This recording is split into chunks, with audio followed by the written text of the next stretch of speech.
8 जुलाई को एक नया आईपीओ आ रहा है, कुसुमगर लिमिटेड का आईपीओ। अगर इसके बारे में मैं थोड़ा डिटेल्स बताऊं तो ये 8 से 10 जुलाई के बीच में ओपन रहेगा। इसका टोटल जो लॉट साइज़ है वो 35 का है। प्राइस बैंड जो है 398 टू 419 रखा गया है। सेल टाइप जो है OFS ओनली है, ऑफर फॉर सेल। सो जो भी पैसा आएगा वो बस जो भी एग्जिस्टिंग इन्वेस्टर है उनको जाएगा, ना कि कंपनी को जाएगा। एक बोल सकते हैं निगेटिव पॉइंट है इसका। उसके बाद अगर बात करें तो ये सब डेट्स हैं, जो कि 8 को ओपन होगा, 10 को क्लोज़ होगा, अलॉटमेंट 13 को मिलेगा आपको। अगर अलॉटमेंट नहीं मिला तो 14 को आपका रिफंड आ जाएगा, और लिस्टिंग जो है वो 15 जुलाई को होगा। ओके। नाउ अगर इसका लॉट साइज़ देखें, रिटेल में 35 का लॉट साइज़ है, 14,665 आपको देने पड़ेंगे उसके लिए। स्मॉल HNI में 2,05,310। बिग HNI में आपका 10,11,885 देने पड़ेंगे। अगर इसके सेक्टर में जाएँ और ये कंपनी क्या करती है, वेरी शॉर्ट में अगर मैं आपको बताऊँ तो कंपनी काफ़ी पुरानी है। ओके। और ये कंपनी जो है वो सिंथेटिक फैब्रिक बनाती है बेसिकली, जो यूज़ होते हैं काफ़ी डिफरेंट डिफरेंट सेक्टर्स में। अगर आप देखें इसके पास 1000 इसकी यूज़ है, मतलब 1000 डिफरेंट डिफरेंट टाइप के जो इनके पास फैब्रिक है वो है, जो यूज़ होते हैं काफ़ी अलग अलग सेक्टर्स में। अगर इसका सेक्टर देखिए आप, इसका एरोस्पेस एंड डिफेंस में है आप इसका sector, aerospace and defence fabrics. Okay. तो जो भी आपका टेक्निकल गियर्स होता है, क्लोथिंग होता है, उसके बाद गियर जो होता है, स्टील्थ सिस्टम, तो पैराशूट्स, तो वो सब जो मटेरियल जो बनता है उसमें जो फैब्रिक यूज़ होता है वो सब ये इनका मैन्युफैक्चरिंग है उसका। डिफरेंट डिफरेंट टाइप का जो भी फैब्रिक यूज़ होता है, जैसे कि मैंने बताया 1000 इनके पास टाइप्स है ऑफ द फैब्रिक।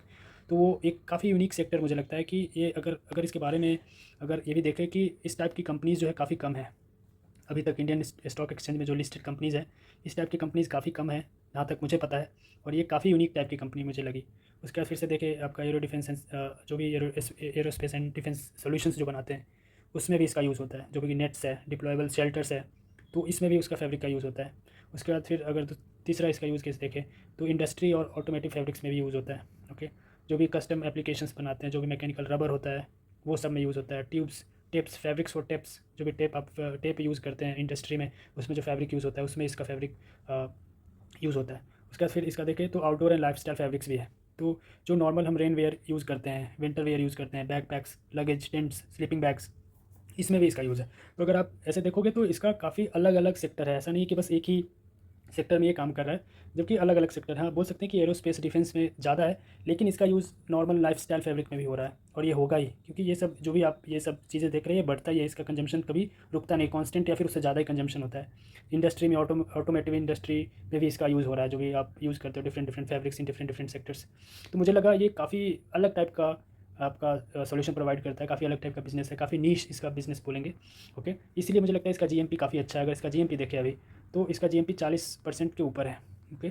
एक शेयर पे आपका 171 रुपये से ज़्यादा का प्रॉफिट बता रहा है। ओके। ये काफ़ी अच्छी बात है। अगर आपका लिस्टिंग गेन के हिसाब से देखें तो 4500 का लिस्टिंग गेन बता रहा है अभी। उसके बाद अगर आप देखें कि इसका जो बढ़ा है इसका ग्राफ जीएमपी का, 2 को 135 था, 5 को 171 हो गया, तो इसका जीएमपी बढ़ ही रहा है। हो सकता है घटे, जीएमपी हमें पता है कि कांस्टेंट नहीं होता, हमेशा बढ़ता ही नहीं है, घटता भी है। जीएमपी कोई मेज़र नहीं है किसी भी आईपीओ को बताने का सही है फिर गलत है, लेकिन इसका जीएमपी मुझे लगता है 30 से 40% के बीच में रहेगा ही रहेगा। ओके। उसके बाद इसके पास कुछ नेगेटिव पॉइंट्स भी है जो मैं दिखाऊंगा आपको। इसके पास नेगेटिव पॉइंट ये है कि पहला नेगेटिव पॉइंट है कि 100% इसका जो सेल है, जो शेयर्स जो लिस्ट होंगे वो ऑफर फॉर सेल होगा, तो जो भी पैसा आएगा वो कंपनी को नहीं, जबकि जो भी आपका शेयर होल्डर है इस कंपनी को उसको जाएगा ये पैसा।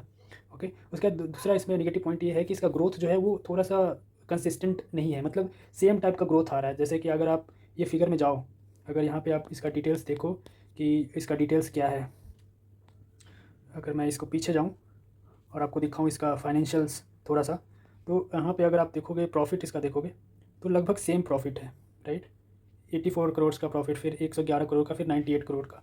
तो इसका प्रॉफिट जो है लगभग सेम है तीनों सालों से, तो ये एक नेगेटिव पॉइंट आप बोल सकते हो।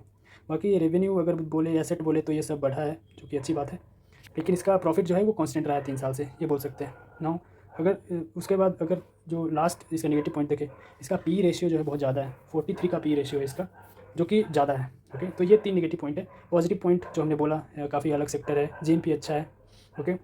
ना मुझे लगता है कि लिस्टिंग गेन के हिसाब से मैं ज़रूर अप्लाई करूँगा। 30 से 40% का अगर लिस्टिंग गेन होता है तो अच्छी बात है। मुझे लगता है उससे ज़्यादा भी हो सकता है, लेकिन कम होने का भी चांस है, बता नहीं सकते मार्केट क्या करेगा पिछले कुछ दिनों में, अगले कुछ दिनों में, सॉरी। तो और अगर मैं बताऊँ कि लॉन्ग टर्म के हिसाब से, तो मुझे लगता है लॉन्ग टर्म के हिसाब से भी ये कंपनी ख़राब नहीं है। मुझे लगता है लॉन्ग टर्म के हिसाब से भी ये कंपनी अच्छी है। शॉर्ट टर्म के हिसाब से तो काफ़ी अच्छी है, मतलब लिस्टिंग गेन के हिसाब से। लॉन्ग टर्म के हिसाब से भी मुझे लगता है कि इसमें अच्छा पोटेंशियल है, इसको आप होल्ड कर सकते हो। मुझे लगता है कि कुछ सालों में इसका बिज़नेस बढ़ेगा ही बढ़ेगा और इसका ऐसा सेक्टर है जो सेक्टर में इसका मांग रहेगा हमेशा ही, और काफ़ी कम कंपनीज़ है जो मैंने बताया जो इस टाइप के काम कर रही है और लिस्टेड है स्टॉक एक्सचेंज पे। ओके, तो ये मुझे लगता है, और मुझे लगता है मैं तो अप्लाई करने ही जा रहा हूँ। जैसे ही खुलेगा मैं अप्लाई करूँगा, जितना भी मेरे पास पैन कार्ड है उससे। और अगर मुझे मिलता है ये तो अच्छी बात है, नहीं मिलता है तो फिर कुछ कर नहीं सकते। लेकिन ये मेरा डिसीजन है, मैं अप्लाई करने जा रहा हूँ। और आप क्या करोगे प्लीज़ कमेंट में बताना, और क्यों करोगे, आपको क्या लगता है इस आईपीओ के बारे में, प्लीज़ कमेंट। थैंक्स।